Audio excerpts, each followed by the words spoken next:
Muchachos, buenos días. ¿Me escuchan y ven mi pantalla? Buenos días, doctor. Sí. Sí. Perfecto. Bueno, pues nos quedamos que íbamos a empezar a hablar de la escala de coma de Glasgow, ¿no? Bien, esta escala fue desarrollada por dos neurocirujanos, Graham Teasdale y Brian Jennett, que son neurocirujanos de la Universidad de Glasgow, en Escocia y en el Reino Unido, en 1974. Inicialmente era una escala muy sencilla que utilizaban para monitorear el estado de conciencia de los pacientes con traumatismo cronocefálico. Sí, ya en la actualidad pues se puede utilizar para pacientes con otras causas de coma, no necesariamente también problemas metabólicos, vasculares, infecciosos, etc. Desde 1977 le dieron un valor numérico.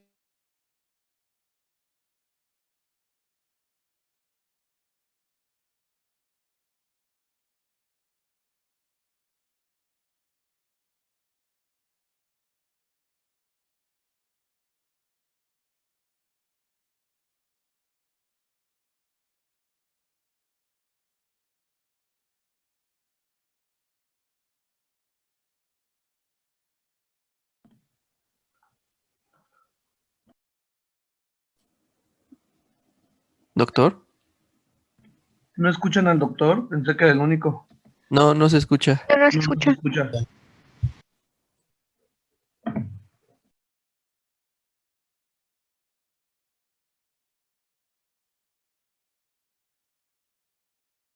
Creo que es internet. Ya salió. Ajá, se le fue la señal al doctor porque cambió el host.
Muy bien.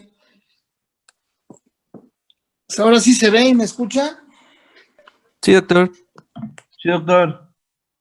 Perfecto, ahí vamos. Entonces, a ver, anda fallando esta cosa. Vamos a seguirle. Entonces, es una escala que tenemos que ir continuamente o checando. Otra vez no se escucha. ¿Ya no se escucha de nuevo, doctor? No se Ya no- escucha. Nada más que se le haya vuelto a unir.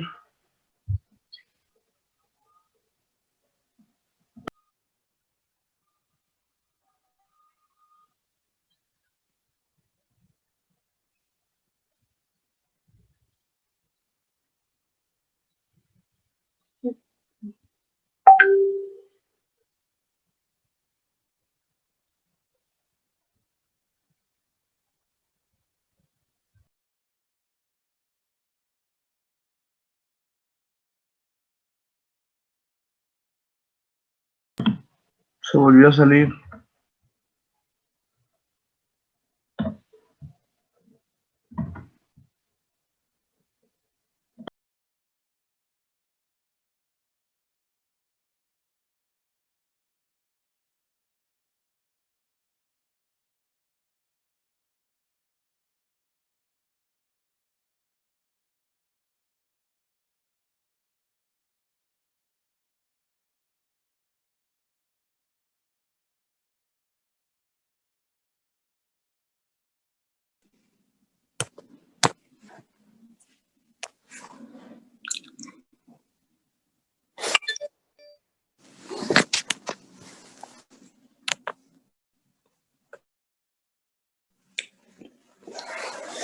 Ay, a ver si ya.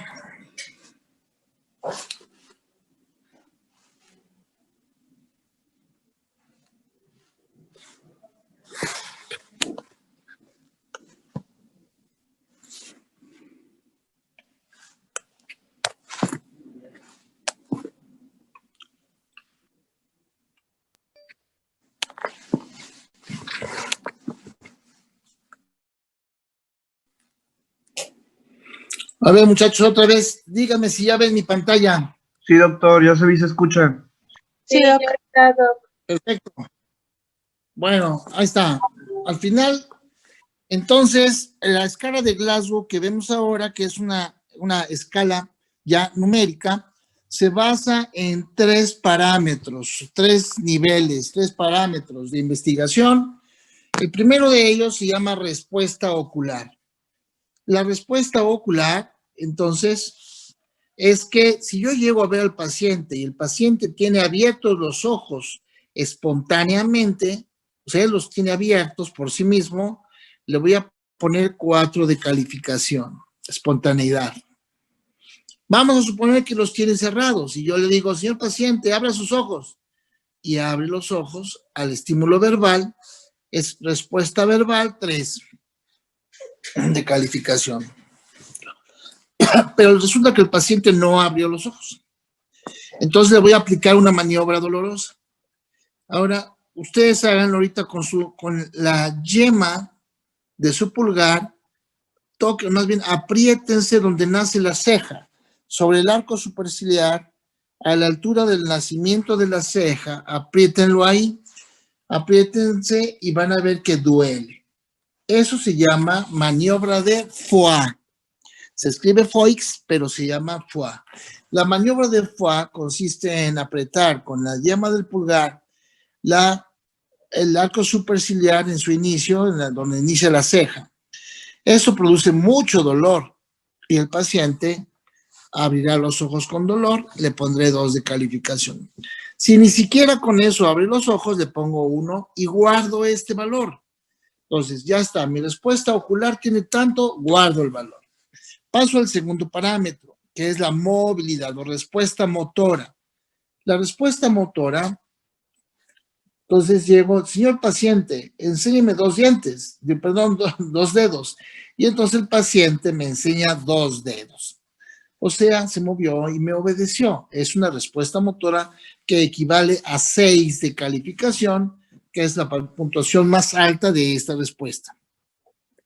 Vamos a suponer que el paciente no me enseñó los 2 dedos. Entonces, vuelvo a aplicar la maniobra dolorosa de Foix y el paciente con su mano localiza al agente agresor, que es mi mano, y entonces la quita. O sea, si localiza al agresor, que es mi mano, me agarra mi mano con su mano y me la quita. Entonces le pongo 5 de calificación. Ahora, si el paciente, cuando le aplico un estímulo doloroso, retira, por ejemplo, aquí le aplico y retira su mano, y si yo lo hiciera con la maniobra de Foix, ¿qué haría? Pues le aplico el Foix y él no mete su mano, sino nada más voltea su cabeza, la quita, o sea, la retira, es 4 de calificación. Le vamos a poner 3 cuando el paciente tiene una respuesta flexora anormal. Incluso puede ser con estímulo doloroso o sin el estímulo doloroso. El paciente, hasta en forma espontánea, puede estar teniendo una flexión forzada, que también se le llama decorticación, corticación de corteza. La decorticación o flexión forzada, 3 de calificación. Le vamos a poner 2 de calificación cuando con estímulo doloroso o sin él, el paciente mueve sus brazos en forma hacia afuera, o sea, extensión, hiperextensión, también se le llama descerebración. Evidentemente, el paciente está más mal. Bien. La última respuesta motora es cuando el paciente no mueve nada absolutamente, ni con dolor ni con nada, y lo guardamos, la respuesta verbal. Entonces, por ejemplo, yo le pregunto al paciente, señor paciente, ¿en qué año estamos? Y el paciente me dice 2021. Perfecto, el paciente está orientado, le pongo 5 de calificación. Pero si le pregunto, señor paciente, ¿en qué año estamos? Me dice, estamos en 1980. Pues sí, yo le pregunté un año, me contesta un año, pero no es el real. Entonces su respuesta es confusa, 4 de calificación. Le vamos a poner 3 de calificación cuando el paciente habla muy clarito, pero me contesta inapropiadamente. Señor paciente, ¿en qué año estamos? Ayer, abuelita, mamá, coche. O sea, habló claro, pero nada que ver con lo que yo le pregunté. Su respuesta es inapropiada, 3 de calificación. Le voy a poner 2 de calificación cuando él me responde, pero con lenguaje incomprensible totalmente. Entonces, esa es una respuesta incomprensible, 2 de calificación. 1 si no me contesta absolutamente nada. Ya que tengo los 3 parámetros, los sumo. Y al sumar los 3 parámetros, voy a poder tener el paciente más deteriorado solo tendrá 3. Y de ahí puedo ir subiendo hasta el paciente que está prácticamente normal, que tendrá 15 puntos. Bien, entonces ya tengo ese parámetro y aquí lo ven, la misma escala, pero nada más en forma de tabla, en donde tengo los puntos, la puntuación y los 3 elementos. Apertura ocular, respuesta motora y respuesta verbal, que esta es la escala de coma de Glasgow. Bueno, ¿qué me falta ver? Ya vimos que el paciente que se va deteriorando, pues va teniendo cambios pupilares significativos, puede ir perdiendo paulatinamente lo que son los reflejos de tallo, óculos vestibulares, óculos cefálicos. Pero ¿qué me falta? Me falta la respiración. Entonces tengo que ir sumando cambios respiratorios a los demás datos que voy tomando para seguir sumando información. Por ejemplo, la hiperventilación regular sostenida ya me habla de un daño cerebral importante.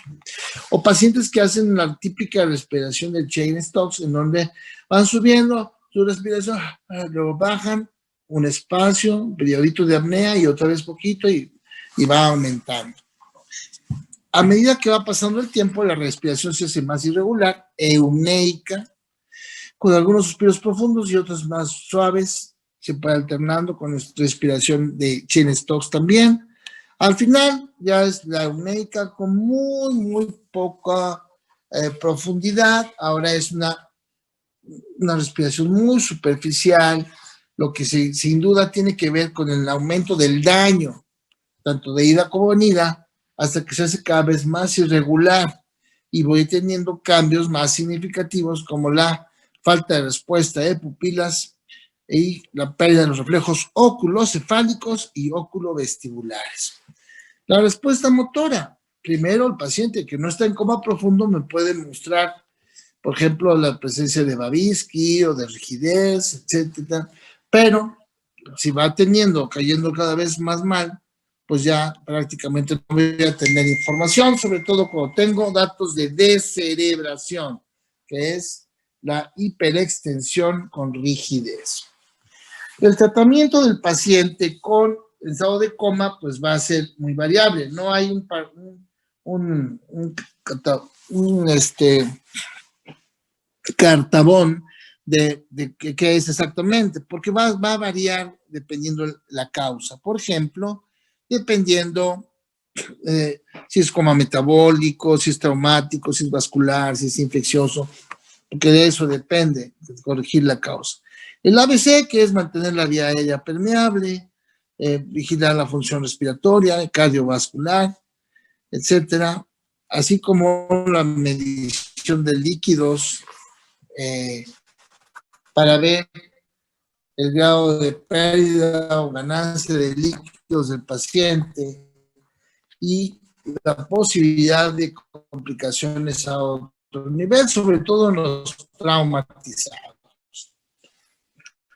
Dentro de los aspectos más importantes ya en la actualidad es que se puede ahora medir la presión intracraneal. Ya vimos que síndrome de aumento de la presión intracraneal, pacientes. ¿Cómo lo podemos medir? Bueno, pues hay desde agujitas parenquimatosas, catéteres epidurales, catéter ventricular. El que más se utiliza es el tornillito subaracnoideo. Vean, es un tornillo, si es un trépano, se mete un tornillo, que el tornillo está hueco porque tiene en el centro un pivotito. Entonces el pivotito se va a estar moviendo cada vez que el cerebro lata.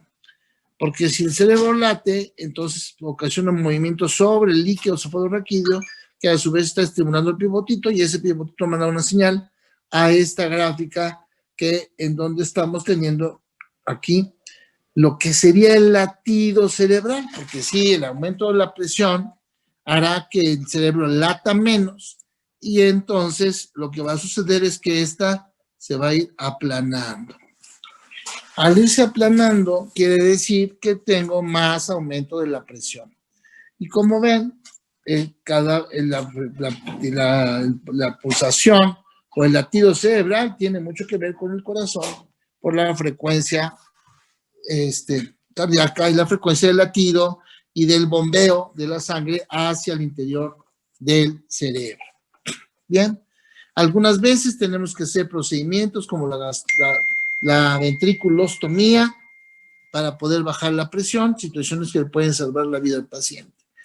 Siempre que tengan un paciente, sobre todo con traumatismo craneoencefálico, vamos a ponerle vigilancia estrecha de estado de conciencia, signos vitales, patrón respiratorio y pupilas y reflejos. Por eso, tenemos aquí dos escalas en cuanto a pronóstico. Este es básicamente en el traumatismo craneoencefálico, que es el tema que vamos a ver a continuación, pero lo ponemos aquí para ver pronóstico. ¿Con qué empezamos? Pues estamos empezando con la escala de coma de Glasgow. Glasgow menos de 7, mal pronóstico, mayor de 7 en Glasgow, mejor pronóstico. Tomografía de cráneo normal es mejor pronóstico que una tomografía que muestra un hematoma epiosudural. La edad menor es mejor pronóstico que las personas de edad avanzada. También los cambios pupilares, la respuesta pupilar a la luz es mejor que no tener respuesta a la luz. La presencia de óculos cefálicos y óculos vestibulares es mejor que no tenerla. Pues obviamente si no tenemos respuesta, pues es más mal pronóstico. Al igual que, por ejemplo, si localiza estímulo doloroso, pues es mejor que el paciente que no localiza el estímulo y por el contrario empieza a hacer movimientos ya de falla mayor como la descerebración o la decorticación. Por último, desde el punto de vista funcional, tenemos que hay algo que se llama potenciales, somatosensoriales, auditivos, visuales, etc. Y en los potenciales, lo normal es que debemos de tener 5 ondas. Y eso quiere decir, es lo que está analizando, es el paso de la actividad eléctrica por el tallo cerebral. Los pacientes con mal pronóstico pues tendrán una onda o 2. Realmente es un problema muy, muy importante. Bien. Por último, vienen los criterios de muerte cerebral. Nos va a tocar alguna vez pues ver pacientes que de una u otra forma pues ya tienen datos clínicos de muerte cerebral. Primero, van a ser lo que vamos a llamar criterios de entrada o de sospecha. ¿Cuándo sospechamos? Bueno, pues cuando el paciente ya no tiene funciones cerebrales por una causa conocida o irreversible. Un traumatismo craneoencefálico, edema cerebral, o hidrocefalia, un tumor, etcétera, ¿no? La existencia clínica o radiológica de una lesión central, o sea, cerebro, tallo cerebral, compatible con el diagnóstico. Excluir causas médicas como metabólicas, ya sea un coma hipoglicémico, una sedación, o que esté anestesiado el paciente. Pues no. Y por último, la baja temperatura, que el paciente no tenga menos de 32 grados. Entonces, si esto sucede, tengo criterios de entrada, entonces tengo que esperar para tener la confirmación y esta lesión. Vean esta lesión, pues evidentemente esta lesión me habla de un compromiso muy significativo del tallo cerebral que pasa por ahí. Entonces, eso me explicaría la muerte cerebral. Y en el otro video, más bien en este video, vean, todo lo negrito que ven aquí, eso hipodenso, todo esto es daño, el tallo cerebral está dañado. Entonces, pues sí, esto me explica claramente la muerte cerebral. Y entonces voy a mis criterios mayores. ¿Cuáles son los criterios mayores? Paciente en estado de coma, sin respuesta a estímulos dolorosos, pérdida de reflejos de tallo, no hay óculos cefálicos ni óculos vestibulares, no hay reflejo corneal ni reflejos dolorosos, está con areflexia faríngea y traqueal y tiene ya una apnea, por eso está con el ventilador. Bien, cuando yo tengo esos criterios mayores, lo que sigue es que hay que sentarlo en el expediente, entonces necesitamos el apoyo paraclínico, criterios paraclínicos. Como pueden ver, se pueden hacer angiografías cervicales, en donde no se verá el llenado de la carótida ni el polígono de Willis, un registro electroencefalográfico, menos de 30 minutos, isoeléctrico, Doppler transcraneal con elevación considerable de la presión, o una tomografía por emisión de positrones con una alteración en la captación del radioisótopo. Bueno, todo eso se puede, pero en nuestro medio y en el mundo en general, lo que más funciona es un electroencefalograma. Hace muchos años, la norma oficial mexicana decía que teníamos que tener un electroencefalograma isoeléctrico, 30 minutos, y a las 48 horas otro. Esos términos fueron cambiando y en la actualidad ya solo con uno isoeléctrico de 30 minutos basta. ¿Por qué isoeléctrico? Bueno, porque la actividad cerebral siempre va a dar actividad eléctrica, como la que ven ustedes ahí. Bien. Este paciente tiene un electro que tiene una descarga, es una crisis. Este tiene ya un bajo voltaje y este está en muerte cerebral. Prácticamente isoeléctrico. Entonces, apoyamos eso, o se ha apoyado durante el paso del tiempo. ¿Por qué no otro? Porque realmente es difícil que haya equivocaciones. Cuando tenemos todos los parámetros clínicos y un electroencefalograma isoeléctrico, ya es muy difícil, casi imposible, que el paciente no tenga muerte cerebral y que pueda estar cumpliendo todos los criterios, pues el paciente tiene muerte cerebral y ya no tenemos opción mayor. Y esto cambió por los programas de trasplante de órganos, en donde a las 48 horas esperaban un segundo electro, pues iba a ser muy complicado. Bien. ¿Alguna pregunta hasta acá? Sí, vale. ¿Preguntas acá en lo que cambiamos de presentación? ¿Algo que haya quedado duda?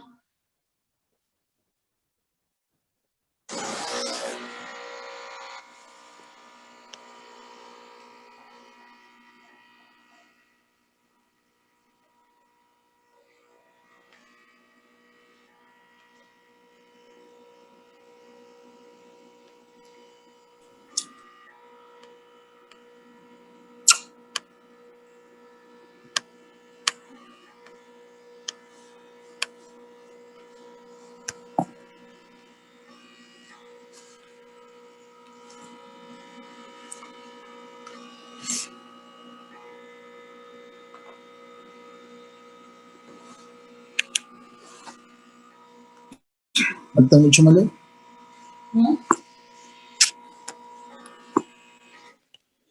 Chavos, ¿alguna pregunta de lo que vimos ahorita? No, doctor. No, doctor. Ok, bueno, los minutos que nos quedan, que son como 20, vamos a dar la primera parte de traumatismo cráneoencefálico. Muy bien. Que va de la mano con el estado de coma.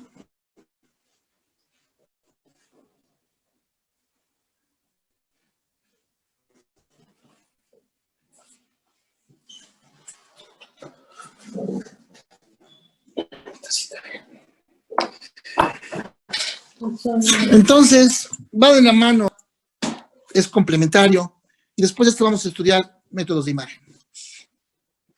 Resulta que en la actualidad, como vamos a ver ahorita, el traumatismo craneoencefálico, pues es algo de todos los días. Desgraciadamente, bueno, los accidentes automovilísticos son por mucho lo que más causa el traumatismo.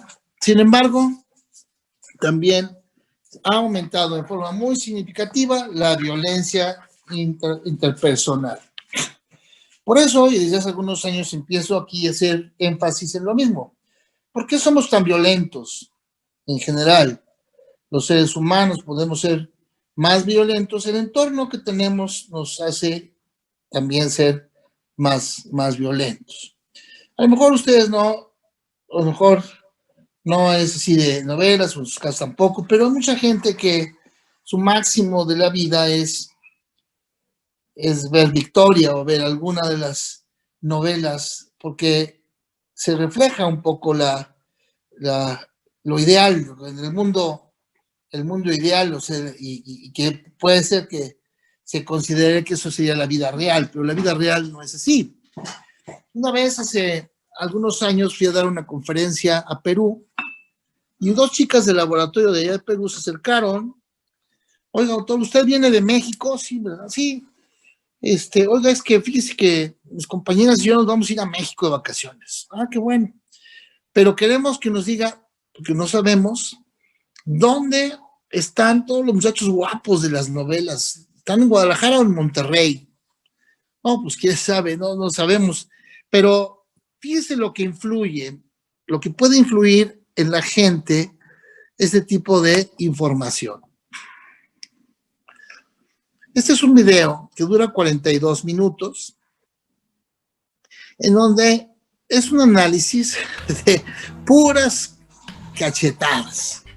O sea, evidentemente, o sea, hay unas cachetadas así realmente así fuertes, otras que son buenas, pero todo lo que es golpes y golpes y golpes y todo, bueno, es sobre los golpes, además, todo lo que habla de traiciones y cosas raras, pero eso es lo que sucede, ¿no? O sea, la influencia en general es importante y es parte por lo que estamos cada vez más agresivos los habitantes de ese planeta. Y bueno, por supuesto los mexicanos con singular alegría. Bueno, lo quito ahí porque la verdad es muy desgastante ver tanta cachetada. Pero bueno, no solamente la violencia interpersonal, hasta en las fiestas también puede haber un traumatismo craneoencefálico severo, ¿sí? Y uno no puede imaginarse en qué momento puede pasar. Generalmente el traumatismo craneoencefálico, que puede ser de varios tipos, es muy frecuente, como lo ven ahí, en accidentes automovilísticos, violencia interpersonal, ahí incluyen las armas de fuego y los accidentes laborales. La gran mayoría de los accidentes suceden con el traumatismo craneoencefálico, son entre los 15 y 24 años. El traumatismo craneoencefálico es la causa de muerte antes de los 24 años de edad, la primera causa de muerte antes de esa edad. Y bueno, intervienen para el diagnóstico y el análisis varios elementos. Obviamente la intensidad del traumatismo, el tipo de traumatismo, que lo vamos a ver ahorita, lugar y dirección de las fuerzas aplicadas para el traumatismo. Porque esto puede variar, puede haber rotatorias con aceleración, o puede haber lesiones penetrantes, o lesiones lineales con mecanismo de golpe contra golpe, o fracturas incluso por golpes directos focales.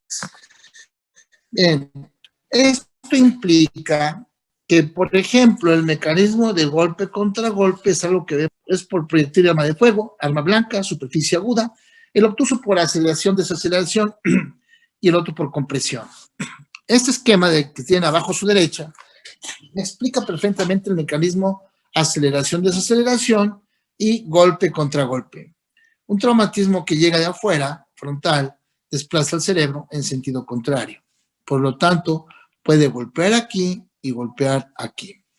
Y entonces, con esto, es importante entender esa parte de que podemos tener diferentes formas o diferentes mecanismos con los cuales sufrimos el traumatismo. Y acá, por ejemplo, vean, el traumatismo con un proyectil de arma de fuego, con un objeto obtuso, el mecanismo de golpe contra golpe, en donde el hematoma va a crecer del otro lado donde fue el golpe, el de compresión, en el ejemplo de la utilización de forceps, etcétera. Y sirve también porque nos vamos todos enfocados a la cabeza, y donde realmente está el problema es en la columna cervical por el mecanismo del latigazo que puede suceder, de manera que todos los pacientes deben de ser estudiados cráneo y columna cervical, los traumatismos craneoencefálicos. Bien, vamos a dar entonces una clasificación de las fracturas, de clasificación de las lesiones. Lesiones son fracturas, puede haber 3 síndromes: conmoción, contusión, laceración, algo que se llama lesión axonal difusa y la presencia de hematomas o coágulos, como le dice la gente normalmente. Y eso es importante. La regulación del flujo sanguíneo cerebral permite un adecuado aporte de oxígeno y nutrientes a la célula, es decir, a la neurona. El aumento de la presión intracraneal tiene un efecto directo para alterar el flujo sanguíneo y la adecuada nutrición y perfusión cerebral normal. De manera que volvemos a nuestra fisiopatología. Recuerdan las lesiones supratentoriales e infratentoriales. La presencia del edema cerebral y de las hernias cerebrales es fundamental y son frecuente causa de muerte en el traumatismo craneoencefálico. Se altera el flujo sanguíneo a medida de que la presión arterial también se va alterando. Cambios en la presión parcial de oxígeno y en la presión del líquido cefalorraquídeo. De ahí que, por ejemplo, lo que habíamos dicho, que el aumento de la presión intracraneal comprime el espacio subaracnoideo cerebral, aumenta la presión del líquido cefalorraquídeo y obviamente la presión del líquido cefalorraquídeo perióptico, etc. El aumento de la presión intracraneal, pues ya sea con el edema cerebral, con todas sus instancias, con liberaciones de interleucinas y factores de necrosis tumoral, etc., con mayor daño neuronal, ocasiona principalmente falla a nivel de la sinapsis. Eso que ven ahí es una sinapsis en donde interviene el edema cerebral. ¿Cómo interviene? Pues hay toxicidad sobre los receptores postsinápticos, principalmente los N-metil de aspartato. ¿Cómo es que pasa eso? Bueno, lo que sucede, y ahí los van a ver ustedes. Esta es una neurona y aquí está la membrana presináptica, la liberación de neurotransmisores. La membrana postsináptica tiene sus canales iónicos, como lo ven ahí. El edema cerebral va a alterar el funcionamiento de esa sinapsis. Como pueden ver, esta sinapsis ya no es normal, ya no tiene sus receptores, sus canales iónicos adecuados. ¿Sí? Vean cómo cambió. Evidentemente, esto hace que ya no funcione. Y esto puede ser un poco tardío. Las respuestas pueden ser un poco tardías. Es decir, el edema empieza ahorita, pero la falla viene presentándose un poco más adelante porque el edema va subiendo paulatinamente después de un traumatismo. Pacientes que se pegaron a las 8 de la mañana y a las 10 cuando están ya poniéndose más mal y a las 12 están muy graves.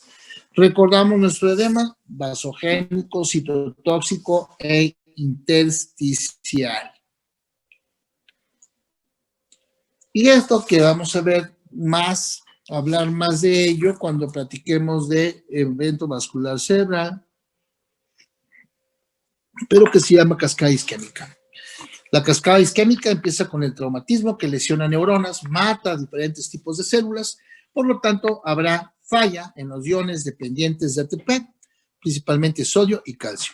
La entrada excesiva de calcio a la neurona, el calcio recuerden que es un ion que tiene una carga eléctrica positiva, de manera que si entra exageradamente la neurona, provocará una sobreexcitación neuronal, algo que vamos a ver más adelante que se llama excitotoxicidad. Y la excitotoxicidad mata neuronas. Por otro lado, la entrada excesiva de sodio va a ocasionar que el agua fluya para poder mantener un equilibrio osmótico, lo que viene siendo el edema cerebral. Y todo este final para que suceda que toda esa área va a sufrir un daño isquémico y un daño que va a terminar como si fuera un infarto cerebral. Aquí está el impacto, que es el traumatismo. En los primeros minutos, muchas neuronas mueren por el traumatismo directo, por la excitotoxicidad. Hay neuronas alrededor del área lesionada que también dejan de funcionar por despolarización alrededor de la lesión. Horas después, el edema cerebral cobra sus víctimas, va cobrándolas inmediato, pero ya llega un momento que cobra muchas víctimas por muerte neuronal por proceso inflamatorio, varias horas después, por eso se deteriora el paciente a veces después.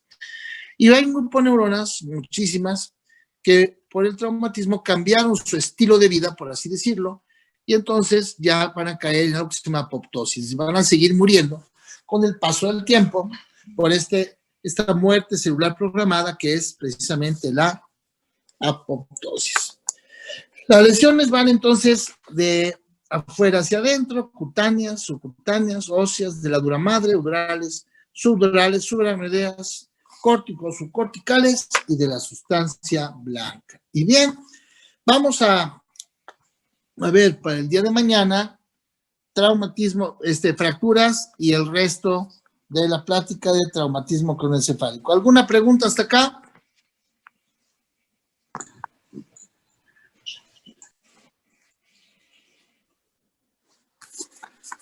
No, chavos. No, doctor, todo muy claro. Órale, nos vemos mañana y vemos fracturas. Mañana, yo creo que mañana terminamos traumatismo. Está muy sencillito, ¿no? Ya. Sí, doctor. Órale, nos vemos mañana. Buen día, doc. Gracias, hasta luego. Hasta luego, doctor. Hasta luego.